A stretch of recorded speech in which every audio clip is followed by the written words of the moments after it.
Pushing back time. We already went a little bit long so far. I'm going to bring in Matt Kovach. Matt, welcome.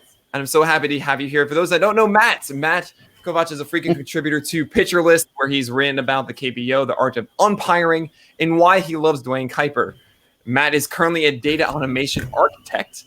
And you can find him on Twitter at Sid Finch. That is SIDDFINCH. Also, Matt has done a great job of hosting the classic game of the day over at PitchCon. There's a lot of the older games that I certainly had never seen before, and they were fantastic. Great hair. But Matt, thanks so much for joining us today. Well, it's great to be here. Really excited. Came in Pitcher List this year, and of course things have changed a little bit, which means some of the things I was going to talk about, there's no game, so I can't talk about the rules of the umpiring and the things like that. So it was kind of nice when PitcherCon came up, and I've been a spitball thrower since I've been about 10. So it's about 40 years. I was in Cleveland, so we had Gaylord Perry, so I learned a lot by watching him. Yeah. And I love baseball history, so spitballs always excited me, and they're really interesting. And I noticed when you gave your great talk about pitches, you failed to mention it. I did mention it. It's just true. Well, we don't see it anymore. We should be looking out for it. So I'm glad that we have you today. I'm going to let you have the floor here. I'm going to bring on your presentation, and I'm really looking forward to it. Okay, thanks, Nick. All right, everybody. Like I said, my name is Matt Kovach. I'm Sid Finch, which, was the famous, infamous player that never played. And we're going to talk about the spitball, give you a little bit of history, and then talk about some of the physics and philosophy about it. And the real purpose of this is to come to the end to see who's worse, Gaylord Perry being in the Hall of Fame or the Astros winning the World Series in 2007. Take a little bit of difference about the philosophy behind their cheating. I'm going to skip over some of the stuff I'm going to talk about. I'm going to go over relatively quickly because we could get bogged down in physics and philosophy if we wanted to. So I'll just start out with an unsanitary history of the spitball. Basically, it's always been there. In cricket, they have something called a reverse spin. In fact, there was about 10 years ago, the British cricket team did a really good job at throwing this, which is they just put something on the ball and they kept putting it, and it would make the ball react differently and would fool people. So since we got cricket, a lot of baseball came from cricket, people said, well, we can do the same thing on a baseball. So it's the 1860s, you can find people talking about reverse spin in baseball. So it's been around since, pitchers have been actually pitching the ball instead of throwing it. Most people agree that and there's some great names coming up. Elmer Stricklet perfected throwing the spitball, and then that he had learned from others, but he was really the first person they agree that just used it as main pitch. He didn't use his fastball. He would use the spitball a lot. And he was in the White Sox organization. And he taught it to two guys named Ed Walsh and Joe Crespo, and helped them improve it. And Ed Walsh turned it. He's the first great spitball pitcher that you'll ever read about. He was in the in the early 1900s up to about 1914. And there's a picture of what an old spitballer looks like. But as it came through, and especially if you know baseball history, in the early 1900s, you started getting the pitchers started really getting an advantage. The games were kind of slow, and the pitchers were loading these things up more and more. They would scuff the ball. They'd take tobacco juice and put it on it, and they would throw it to get different spins that way. Some were taking another route and slipping it out of their hands. So they decided that this is too much of a good thing. We want more offense. Have we heard this before? With baseball, but also because the baseballs would be used for innings, maybe an entire game, and you start loading them up with tobacco juice and putting all this stuff on. It's right around the time of 1910 where you had the Spanish flu was coming around, which was causing problems. So baseball said, we want more offense. We want to be sanitary. So we're going to take and only allow 2 players for 1 year from each team to throw the spitball. So no new spitballers. And then after that, they said after 1920, we're going to grandfather in 17 people. Some of them were like Red Farber for the White Sox, and Burl Grimes here, another great name, was the last guy to throw a spitball, and he was allowed to throw it until 1934 when he retired. There was a lot of controversy as they got rid of it. Ty Cobb, who his quote was, "These freak pitchers," which is what they tended to call them back then, "were outlawed when the owners greedily sold out to the home runs." Does this sound familiar? This is ongoing history. Babe Ruth was becoming popular. Let's have more home runs. Their real premise was that injuries, because they said the spitball couldn't be controlled very well. You see that with Carl Mays. He hit Ray Chapman of the Indians in 1920, and Ray Chapman unfortunately passed away. It's because these balls got dark and you couldn't see them. And they would turn almost brown in some cases. If you look some older balls, like in the Hall of Fame, you'll see balls that were used in this era are brown from all the tobacco juice and everything. They also said they caused injuries, and it's very interesting. In my research, I found one for Ed Walsh.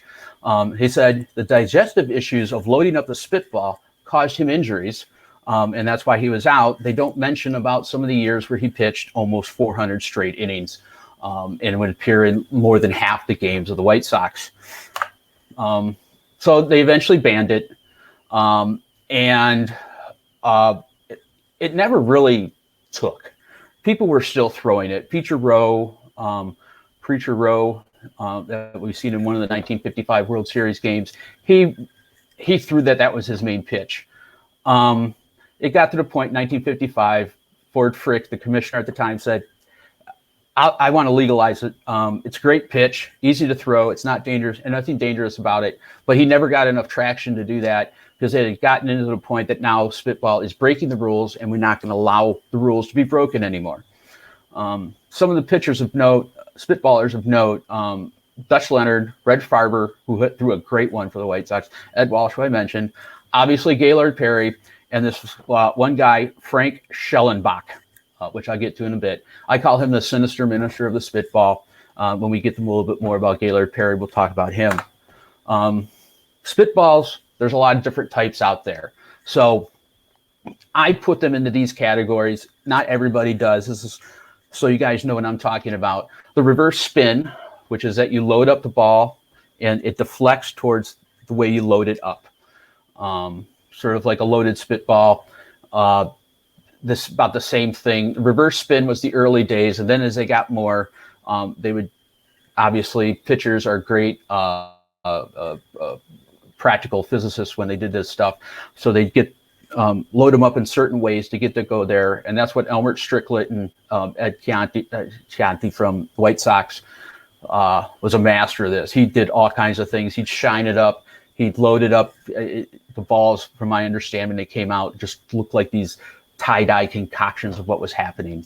You had scuffball spitter, which is obviously a dry spitter, but these were guys that would, instead of using it, some sort of lotion or something, or tobacco juice or whatever to get the ball with that deflection, they would go and do things like have a special wedding ring made that they could scuff it.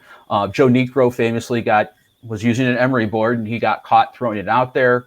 Don Sutton, who, if you talk to him and ask him about it, he says he never did it because there's no proof because he never got caught cheating.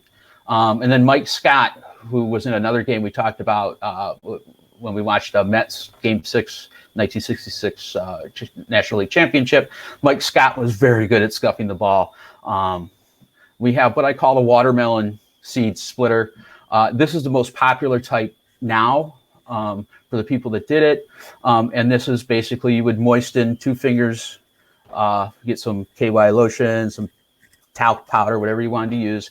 And you would spit the ball out just sort of like a watermelon seed. You'd go and it'd come out with no spin. Phil Regan, who was for the Indians, he was a pitching coach in the 90s. Gaylord Perry threw this. This is the most popular type. Then you've got the last type of spitter, what you might call a knuckleball. To do the same effect of the watermelon splitter, you would put it on your knuckles, and Tim Wakefield did this, R.A. Dickey did this, and it comes out with no spin. So those are the type. Mainly, I'm going to talk about the watermelon seed, which I'll call, that's my normal spitter, and the knuckleball. I put those things together. Here's one in action. Here is Gaylord Perry in 1967. If you've seen, he went to his hat, and he looks like he wiped his things off. Now he's upset that they're doing that. He rears back, throws a pitch to Roberto Clemente, gets the ball back, and now the manager's a little upset because he threw a spitball and it wasn't called. So let's see if we can get here a little bit longer.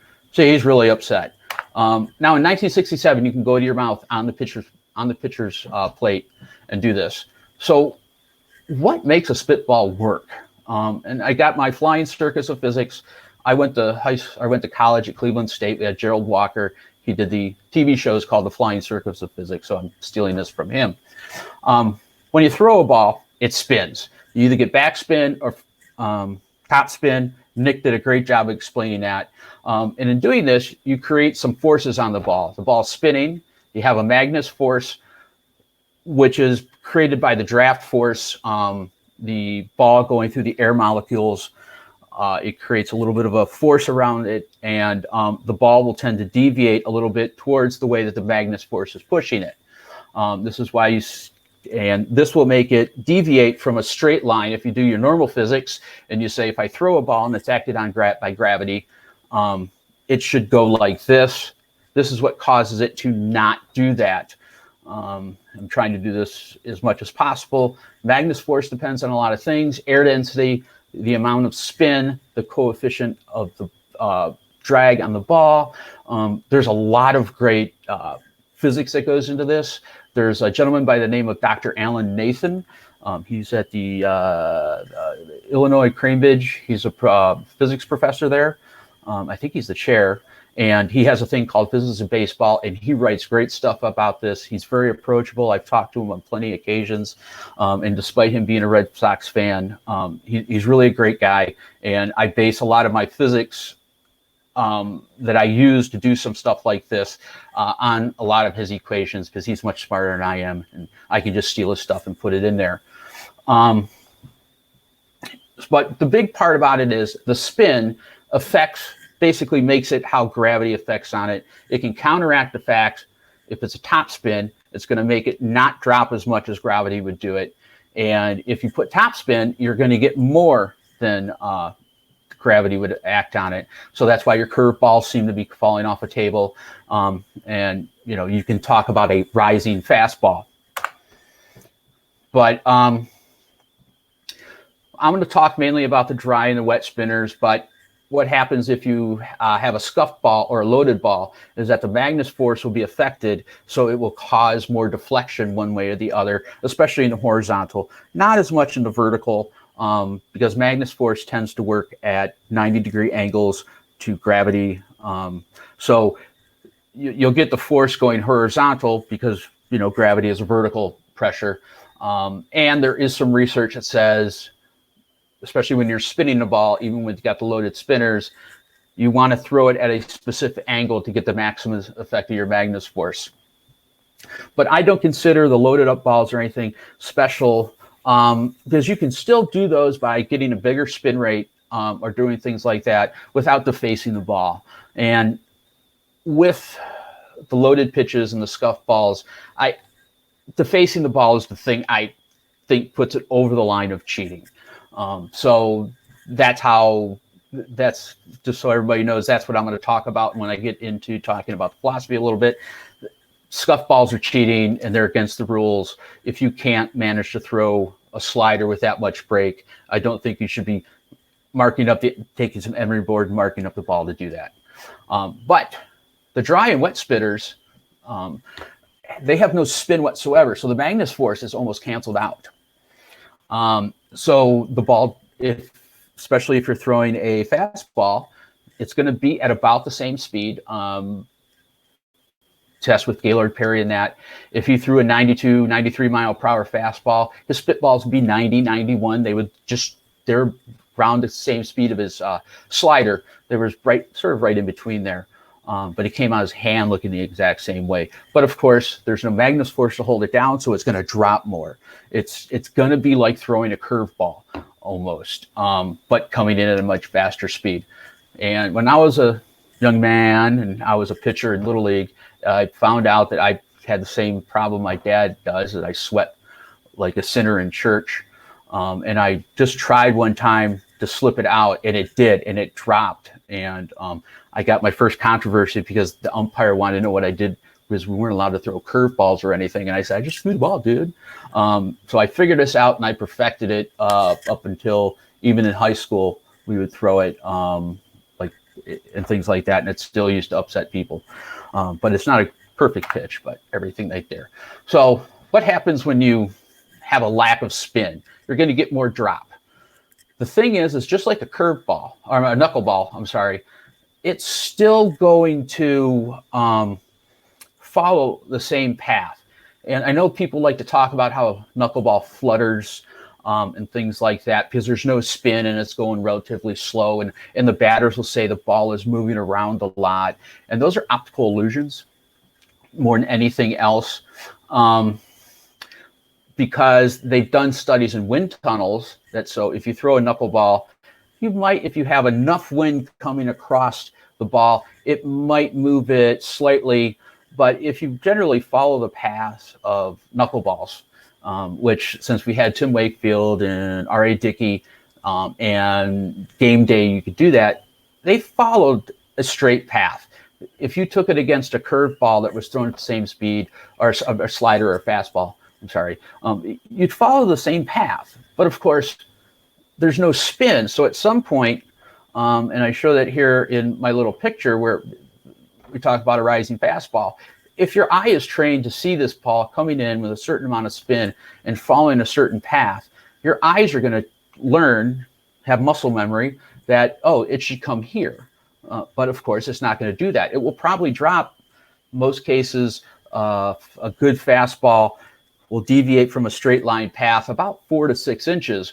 This thing's going to drop 4 to 6 inches. And when you heard people talking about the spitball, when they complained about Perry, they would say it's like it fell off a table, just like a curveball. They probably exaggerated the amount of drop that they had just because they were unexpecting it. This happens for 2 reasons. Our eyes are amazing things, but when you doing something with when you're pitching, when you're a batter looking at a thrown pitch, you do one thing, you're really far away, everything looks a lot smaller. The ball is going, you catch it out of the pitcher's hand, and you're going to start to determine, is it a fastball, is it a curveball, what's it look like? And then you're going to start following the ball. But the speed of the ball means you can't look at it the entire time. So there's 2 types of pitchers or batters. There are ones that are going to follow the ball as long as they can, and then just sort of swing where they think it's going to be. They're not really looking. They just sort of swing and going to take it, a guess at where it's going to be. There's other people that look at the pitch and say, this is where it's going to be. Then they put their eyes down to look at the barrel of the bat, and they're going to guess where that ball is going to be. Obviously, if you think that the ball is going to be lower than it was, you might say, oh, that fastball had some rise on it because it was above, I swung underneath it. Or you're going to look underneath there and, it's going to go underneath your bat or above your bat. Other hitters, they don't really talk about what happens when the ball hits the bat. You can sort of learn about those pitchers by the way they talk about it. But if you're a spitball pitcher and you can figure out, maybe get some idea that some batters are doing this, you can effectively throw them a pitch that's a fastball with no spin, and that's very hard to pick up, or even a knuckleball if you wanted to do it. So they're going to be more affected than the guy that says, I'm doing my best guess and I'm going to take that. And I know that there are some teams right now in baseball that are looking at some of this analytics to try to figure out approaches to attack guys in terms of how they might be looking at the ball. But what are the rules now about it? And there's a lot of them, but I'm going to go into a basic one. Basically, up until 1967, after they banned the baseball, you could go on the mound, have your foot on the pitcher's plate, put your hand in your mouth like the thing of Gaylord Perry, the video of Gaylord Perry, but you were supposed to wipe it off. And if you notice on Gaylord Perry, and I'll try to do it, is when he licked his hands and he wiped it off, first he went to his hat, You notice he kept his fingers up. Then he went across his jersey, still didn't wipe it off, and then he grabbed the ball. At this point, he had loaded up the spitball, and he was ready to throw it. And sometimes he would load it up by maybe licking his some of the pitchers. And I know Phil Regan did this a lot. He would lick the back of his thumb and get moisture on there, and then he could keep it for a couple pitches, and then he would use it to do that, to load it up and throw it. Several pitchers don't even need some of that stuff. You can just sweat enough to do it. I always kept some KY jelly, basically in the same place Gaylord Perry did, in my crotch, because no umpire was going to go and feel me up. They thought I was loading up a baseball. But the rule in 2009, the rule used to be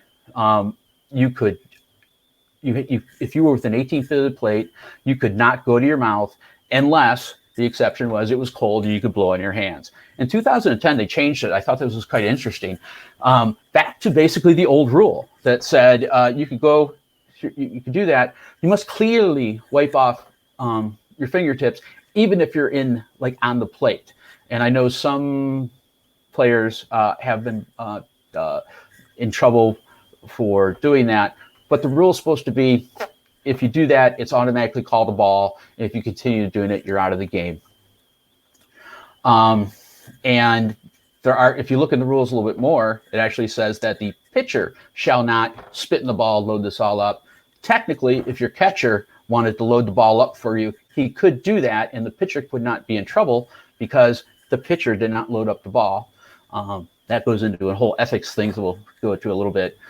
Now you see it where pitchers want to get more spin, which I don't, I get why they do that. But in 2006, Kenny Rogers had some pine tar on his hand. Tony La Russa seen it, and instead of calling it out, he just politely went to the crew chief and said, "Can you see what's on his hand?" And have him wipe it off. Because now it's just getting to the point where not a lot of people are really concerned about the spitball.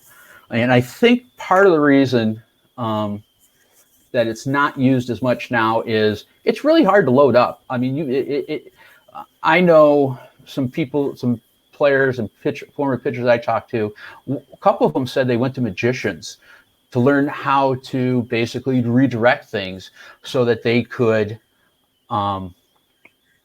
figure out how to load up the ball, where to put things in, and do stuff like that. Gaylord Perry, if you see him in his later career, he looked like Mike Hargrove getting ready to take a pitch. He went across his hat. He went across his hands. He went through his belt. He had this routine he went through, partially because what he says, okay, I throw the spitball. I wrote a book about me throwing the spitball. Am I throwing one? And he would use it sort of like a very good magician. It was sleight of hand, so he can confuse people to think maybe he's got a splitter, maybe he doesn't, maybe he's throwing me a fastball, maybe it's a slider. I don't know. And he used that as part of his strategy, as you would say, in doing that. It's not, but there's also not a lot of people that have been practicing it. Baseball has gotten to a way where we're trying to get a higher speed, blow things past the pitcher, the batter. It's moved a little bit away from deception to being overpowering. And I think that's happened. There's nothing wrong with that. And I think at some point, there's still enough people in the game that throw the spitball. But the problem is a lot of them became announcers instead of pitching coaches. So there's not as many people to teach it. You have to practice it. Your catcher has to be in on the game a little bit so that he can do that. You might have to make sure that your first baseman and people are knowing that you're doing this and they can help with the deception or maybe do something like that. So, it takes a village to throw a spitter is the best way to put it. But still, if you have the right type, for many pitchers, especially ones that don't have a great fastball, this would be a great pitch to put into repertoire. And I think it would be fun to have just people wondering, is so-and-so throwing a spitter? The Indians had a player called Josh Tomlin. And I never got to talk to him. I'm fairly certain he did throw a spitball, and he was a control guy that would do things, but he had some pitches that looked awful awful suspicious. And one time during the game, Tom Hamilton said, "What was that pitch?" And I think even Tom Hamilton sort of had his suspicions. So now we're going to get into talking about cheating. And first thing about cheating is, what is cheating? It's a big, hard thing to do. Spitballers and spitballs are in the Hall of Fame. Balls that were thrown as spitballs are in the Hall of Fame. Some of them threw them legally, some of them illegally. Gaylord Perry had to wait to get in, but he finally got in. But when we want to look at it, we have to remember that this came back from, it was banned in 1918, partially because of Spanish flu and things.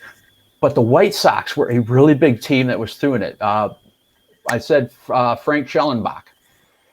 He was a great spitball pitcher, but the White Sox at that time had a great team that through the 1919 World Series. They had two of their pitchers, Red Farber and Eddie Conchi, were grandfathered in to be part of the people that are allowed to pitch.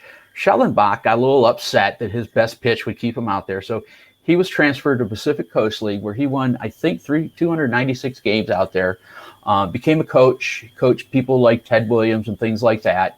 And then he took a job with the the San Francisco Giants, and he was a spitball pitcher. He taught spitballs. Where did Gaylord Perry come from?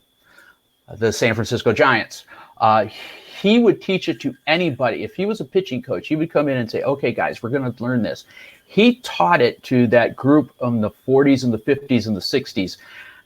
He was sort of the guy that taught it. Roger Craig was a pitcher also for the Giants, and in the 80s, he was a pitcher, a coach for the Giants, and he helped do that. Billy Martin had a couple pitching coaches that he would explain this to the pitchers. And in fact, if you look at the Oakland A's of 1981, where Billy Martin came in and did what Billy Martin did and turned the team into a great team, and he had all these great pitchers, and all of those pitchers were throwing spitballs.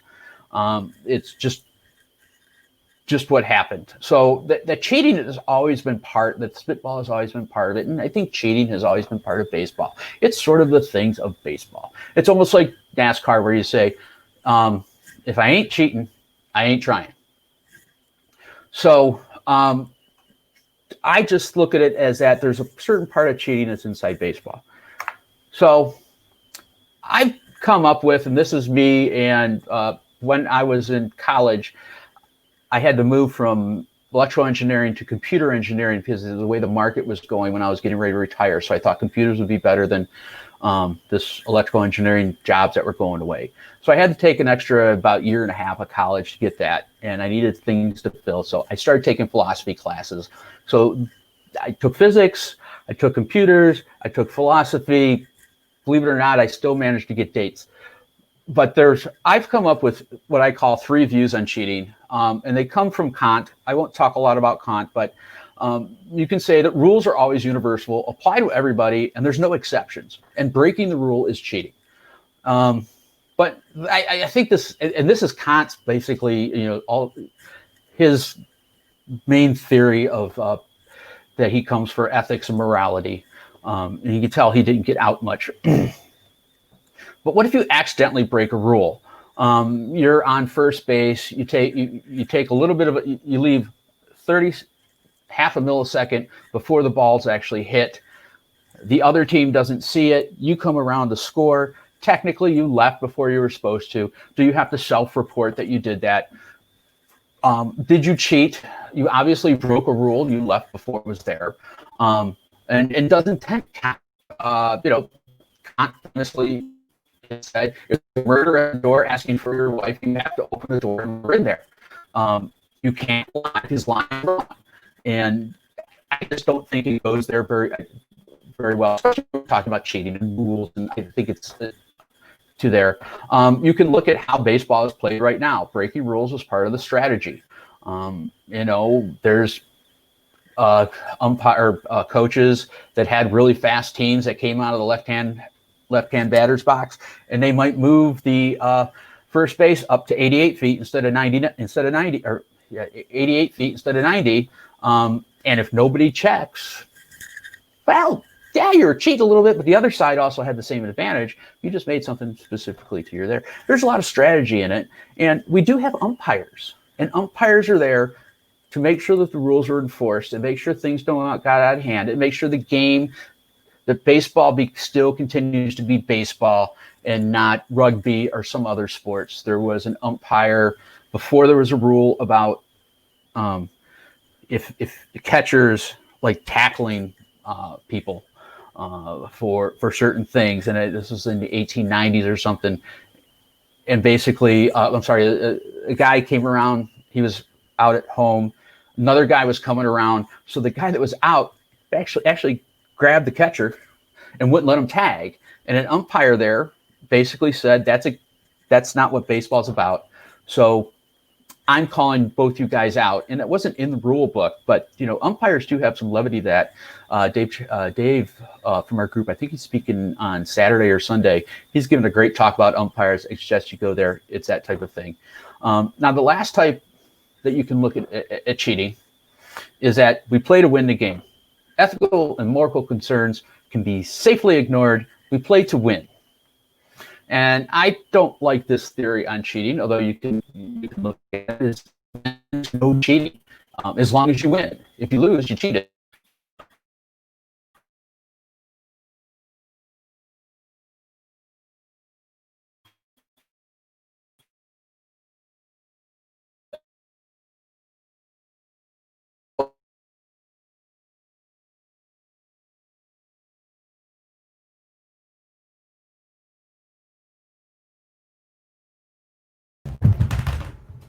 Hopefully we have Matt coming back in just a moment. It seems like he jumped out. I'm going to try and reach him, but this is fascinating. If any of you have questions at the moment, please leave them inside of the chat. I'm sure Matt will return in just a moment.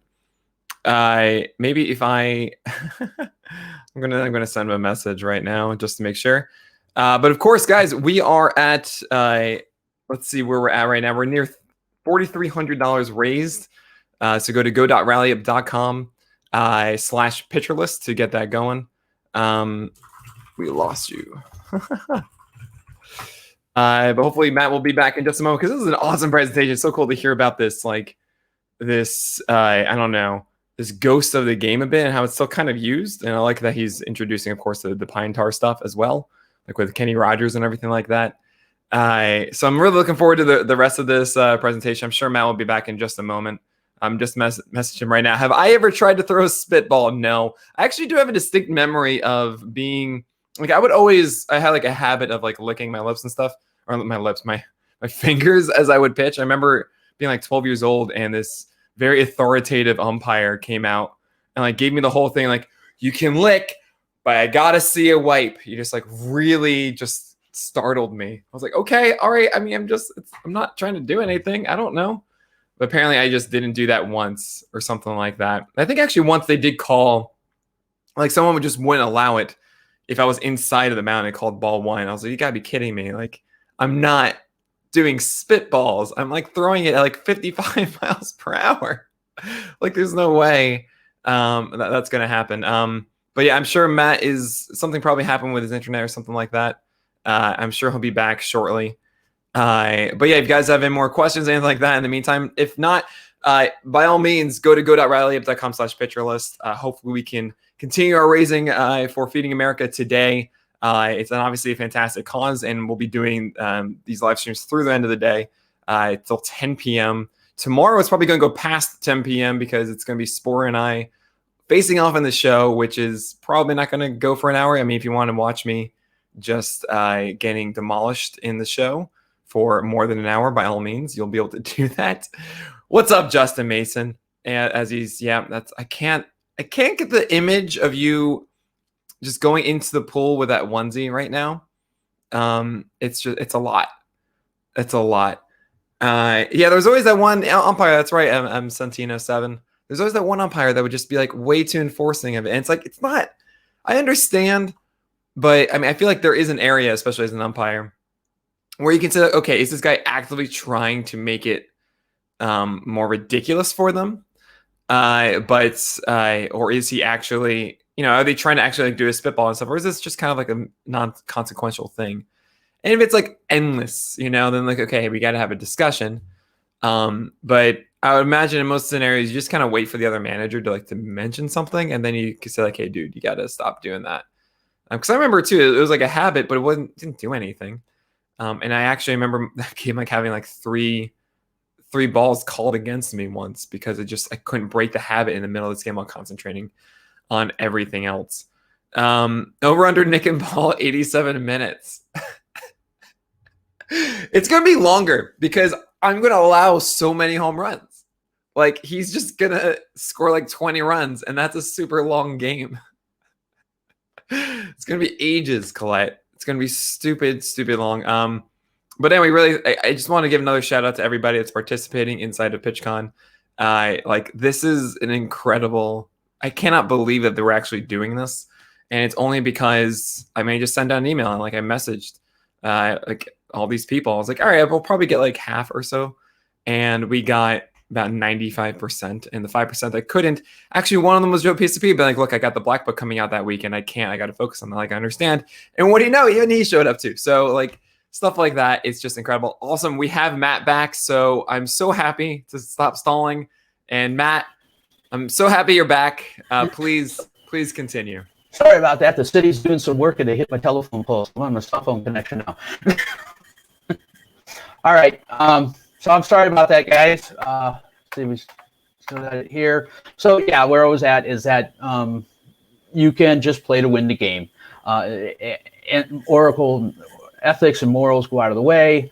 And I think this leaves a lot of questions. Why do you play the game if it's just to win? Some people just love the game. Do you play it for money or victory? It leaves a lot of questions there. And this is from Kant.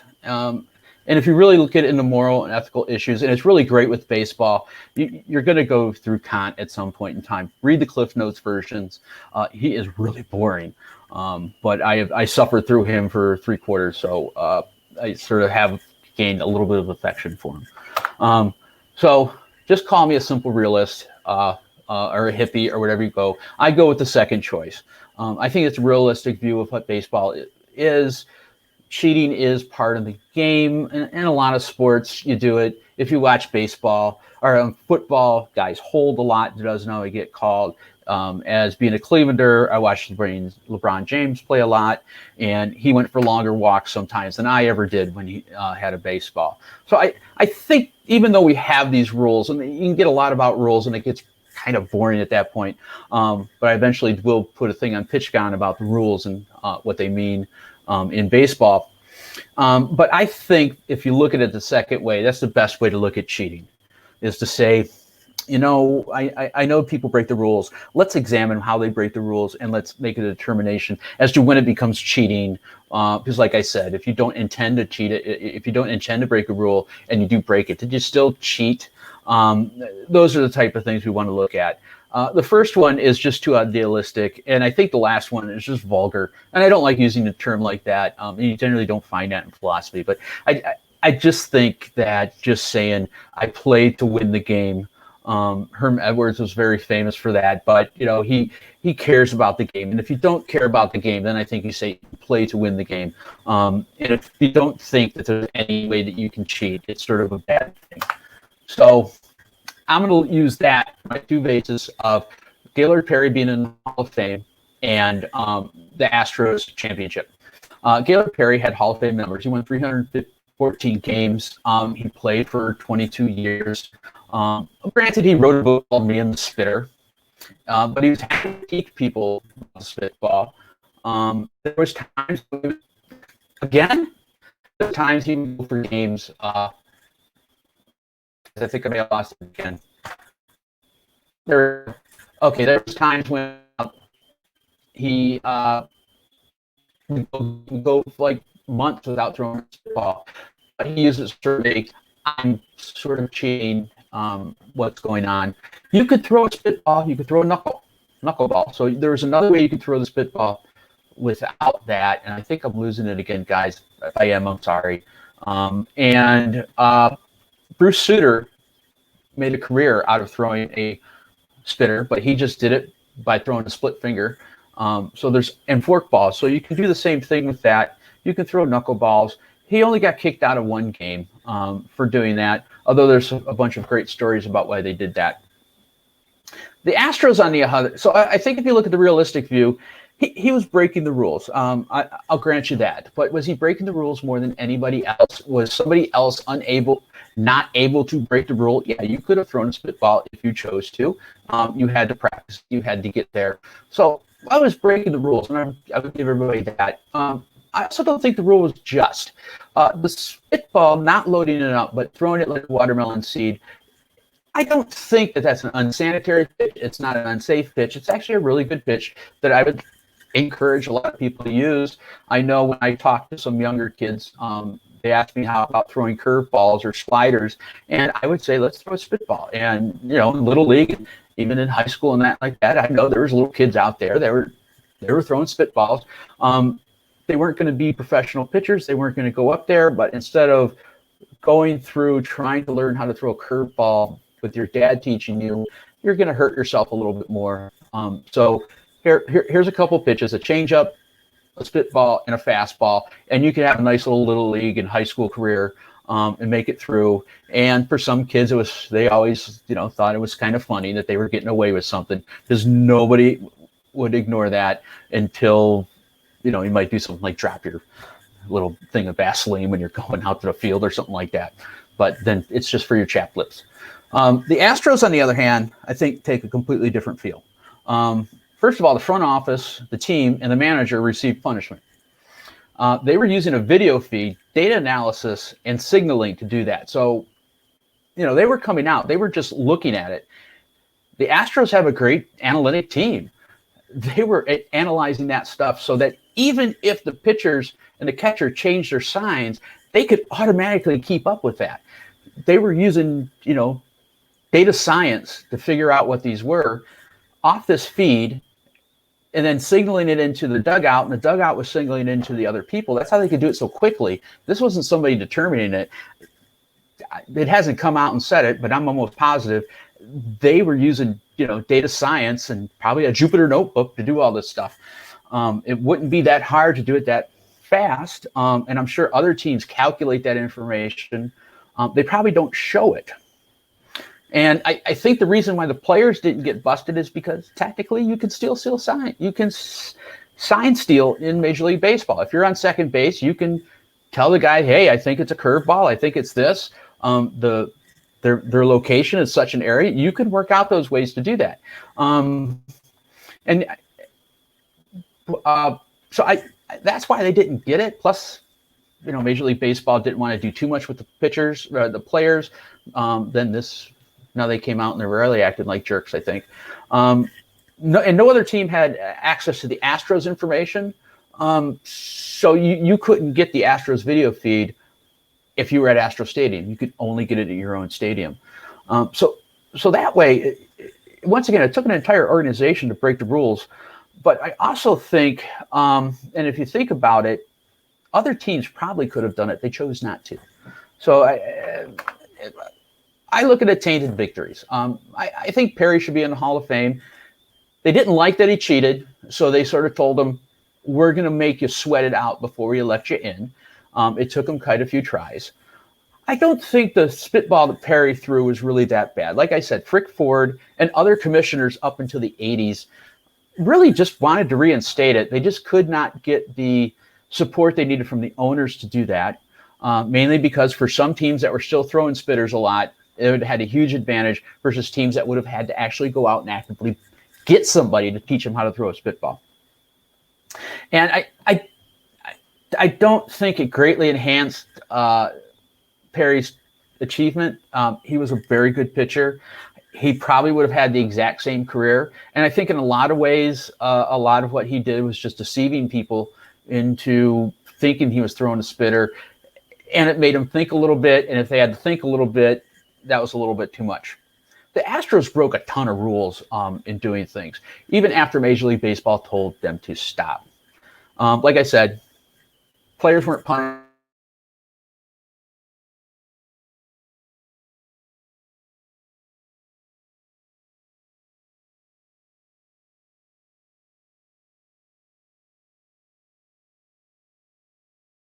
hopefully we didn't lose Matt again for another extended period of time. I got to hand it to Matt that it sounds like they have people outside who took down his telephone poles, and then he used his phone to be able to do this. And I imagine something else just went out. This is hilarious. Who's your poppy suggesting that umpires have cut the feed here because they just can't hear all this stuff. And I absolutely love what Matt is doing here. Giving it another perspective, just kind of what it's like, because we love this game so much, but we kind of always want to turn a blind eye to all the little things in between, like the gray areas of the sport. And I hope we can get him back here soon. I imagine he'll be in just a few minutes. Also, coming at the top of the hour, we have Craig Mish doing a fantastic presentation. He's going to be talking about the way that he's an MLB insider, and also that transition to the fantasy world that we all love as well. So what that's like and how his process works. So I'm really excited about that when he actually sent me a couple images as well to put up on the screen, which is going to be really fun. But right now, I think it's a good time to also take some questions about Matt's presentation. If he comes back, maybe he can answer a few of those at the end to wrap this up. So leave them there right now, both on Twitch and on Periscope. You can leave. I can see all of it. Also, as well, just a quick check-in for Rally Up. We're still raising money, of course, for Feeding America. 50% of everything we raise goes to them. So please consider donating or giving a contribution there. go.rallyup.com/pitcherlist. We have so much more content ahead. We have 8 more hours, and then 10 hours tomorrow, and then another 10 hours on Sunday with a special announcement, of course, Sunday evening. I'm excited to announce that one. It's something I've been wanting to do for a while, and I felt like that was a proper time to announce that. So we have a lot of fun things ahead, and I imagine that hopefully we can get Matt back in the next few minutes. Otherwise, just leave your questions for now, and then I'll have a preparation up for Craig's presentation right now, just so that we can see how that's going. There it is, right there.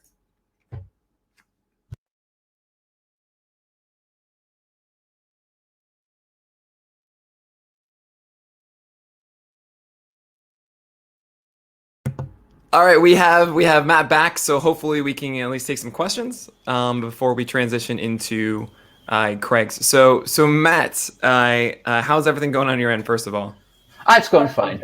I have my internet connection around here. Just first time in like 3 months it's been acting up. It's all good. It's fine. We expected something like this to happen. Great, because you have your presentation ready to go. Cool. We'll jump straight back into it. Okay. Yeah, we'll get back here. I'm right here at the end. I'm just about ready to take some questions here. But what I came down to, I think the biggest thing that you have to worry about with what the Astros did is they were using the equipment inside there that technically they own, because from my understanding with the stadiums, they own this equipment that comes in there. Major League Baseball says what it has to do and gives the rules about how they're allowed to use it. But in a league where you really want to start looking at using robo-umpires, if you have a team that was taking that feed and manipulating it for their own ends, what's going to stop a team from doing it with robo-umpire, which would change Major League Baseball into the WWE at this point. It's not going to be fair in any way, shape, or form. And obviously, when you throw a spitball, if you throw a really good spitball, that's not fair. But if you have a pitcher like Nolan Ryan on your team that can throw a really fast fastball, it's unfair to the people that can only throw 89 miles per hour. But I think with just what the Astros did is just so bad, because I could probably tell you teams like the Indians and the Red Sox, well, shouldn't have mentioned those because they were doing it a little bit, but teams that are heavy in analytics have probably something like this that they can do, or they've done something like this on their own, and they use it for their own research instead of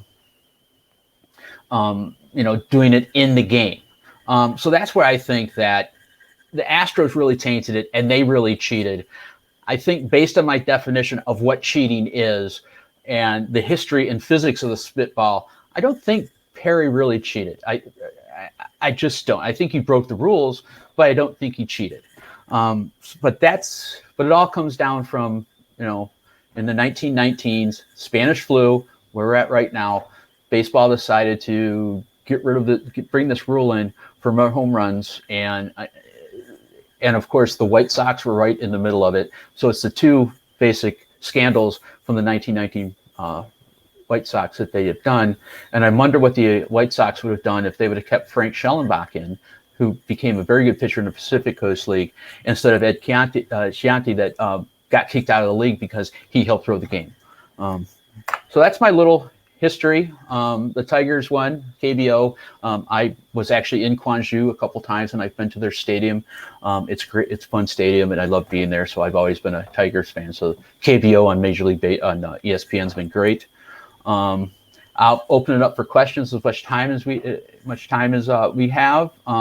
If you're a Player Plus member, I'm Matt Kovach on our Discord channel, and if you want to talk about any things or think especially on the physics and philosophy stuff, if you know it a little bit better than me and you think I could explain it a little bit better, I'd be more than happy to listen to this. I've been giving these talks for about 10, 12 years now. So I hope everybody's staying safe, and I hope some people have some questions for me. Cool. All right. That was awesome, by the way. Thanks. Glad to have you back, of course. So I guess a question that I had watching this, I really wanted to ask you was, with the spitball in general, there's this idea that there's just so much gunk on it that, I mean, is there like the difficulty of actually throwing it with any sort of accuracy? Is that something that you think like you have encountered yourself? Or, I mean, it sounds kind of crazy to me. Well, you don't really get a lot of gunk on it. You don't really want a lot of gunk. You just want enough so it slips out. I know a lot of batters used Astroglide because it would evaporate so quickly that it wasn't even on there. Sure. So spit and sweat work for it, and they don't really get that gunked up. I don't know how good you'd see it, but this is one I was doing some practicing on to remember things. And I mean, if you look, this is just an old ball, but I was throwing spitters with this last night, and it looks fine. Now, the ones where they loaded it up and they would, put all kinds of thing on here and try to get it to deflect that way. Oh yeah, those balls look like crap. Yeah, and those would be bad. But the regular spitball, it's the accuracy of it and getting used to it, just like the knuckleball. I would say, and even when you're throwing a curveball, it takes you a while to get that down. And your accuracy on a curveball, heck, some pitchers never really get accurate with it. So like that. So I don't think it's any different. It's just, it really feels weird when you throw it and you slip it out after you've thrown so many two-seamers and things like that and mop it down. Then you're just feeling it slip out of your hand, and it's almost like whoop, whoop, whoop, whoop, whoop. Yeah, exactly. Right. But it's good pitch. But I wouldn't. I'd teach it to if I was a pitching coach, I'd be teaching it to kids in major right now. Well, that's really cool to hear, Matt. This was a really unique and interesting presentation. I'm really, really happy that you're able to be a part of it. So really, thanks so much for being here and giving this presentation. Thanks, and I'm sorry about our technical difficulties. It's all good. Don't worry about it whatsoever. Thanks a lot, Matt. Thanks. Bye.